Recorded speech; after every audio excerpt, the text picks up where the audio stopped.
महाराष्ट्र भारत का दूसरा सबसे बड़ा आबादी वाला क्षेत्र। यहां जिंदगी एक दौड़ है।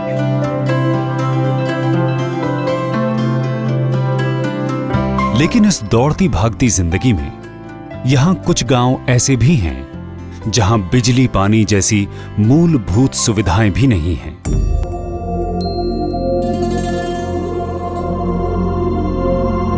महाराष्ट्र के जवाहर और मुखादा तालुका में बड़ी संख्या में आदिवासी लोग आर्थिक तंगी के कारण शादी के बिना ही एक दूसरे के साथ रहने को मजबूर हैं। यहां शादी जैसे पवित्र रिश्ते के मायने ही बदल चुके हैं। ये जगह चुनने का सबसे बड़ा रीज़न था कि बॉम्बे से 200 किलोमीटर दूर है यहाँ, बट बिजली पानी ये सब चीज़ें नहीं पहुँच पाती है, तो शादी करना इनके लिए बहुत बड़ा अफेयर हो जाता होगा।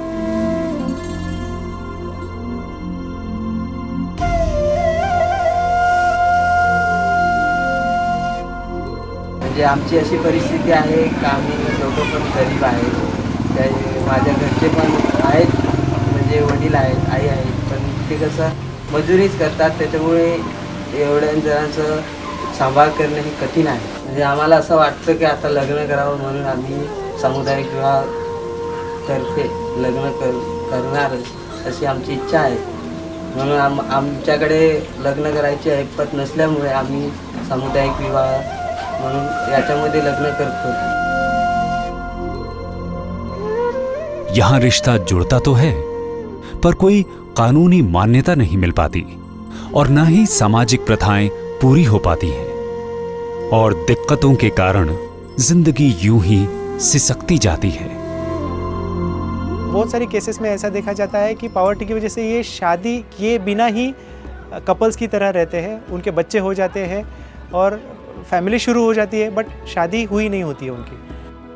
और शादी का प्रमाण न होने के कारण वो सभी सरकारी योजनाओं, बच्चों की शिक्षा और खुद को समाज के साथ जोड़ने जैसी दिक्कतों का सामना करते हैं।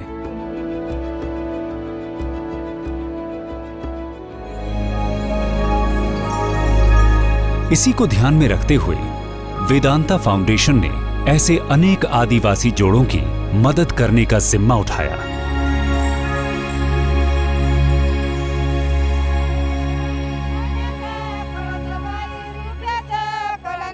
देवाचे दरवाजेवर सोन्याची पाळणी रुपयाची पाळणी, देवाचे देवळावर सोन्याची पाळणी रुपयाची पाळणी, सोन्याचे देवळावर रुपयाची पाळणी बाई सोन्याची पाळणी।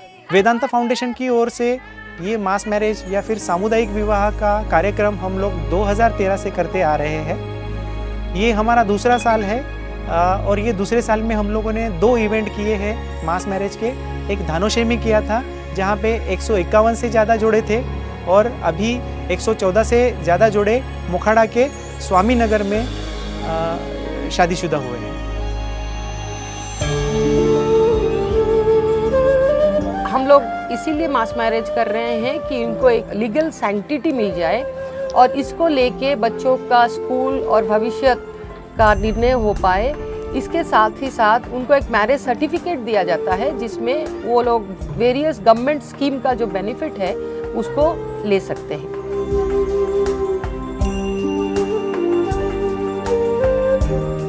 वो हमको 2 साल हो गए, हम डायरेक्टली ऐसे रह रहे हैं, यानी कि लव मैरिज में। तो हमारे पास अभी सर्टिफिकेट नहीं है और जो सर्टिफिकेट मिलेगा उससे हमारे आगे के लाइफ के लिए, हमारे बच्चे के लिए होएगा ना, अच्छे के लिए।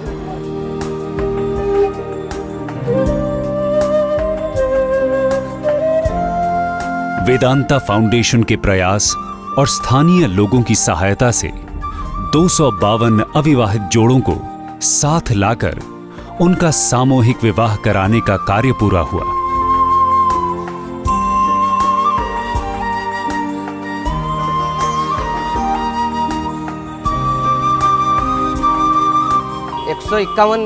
का ये जो है विवाह सोना बहुत अच्छा हो रहा है, क्योंकि इतने शादी एक साथ में हो रही, इतनी शादी, तो इससे क्या जमाव और एकता ये जो है ये इसकी खासियत होती है।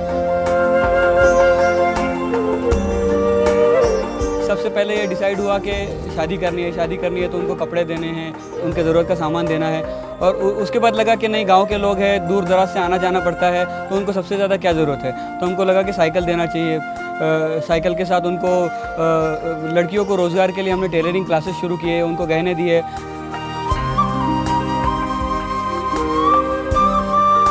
सबको साइकिल दे दिया, मोबाइल दे दिया और बहुत सारी संसार के चीज़ जो बर्तन है, गद्दा है।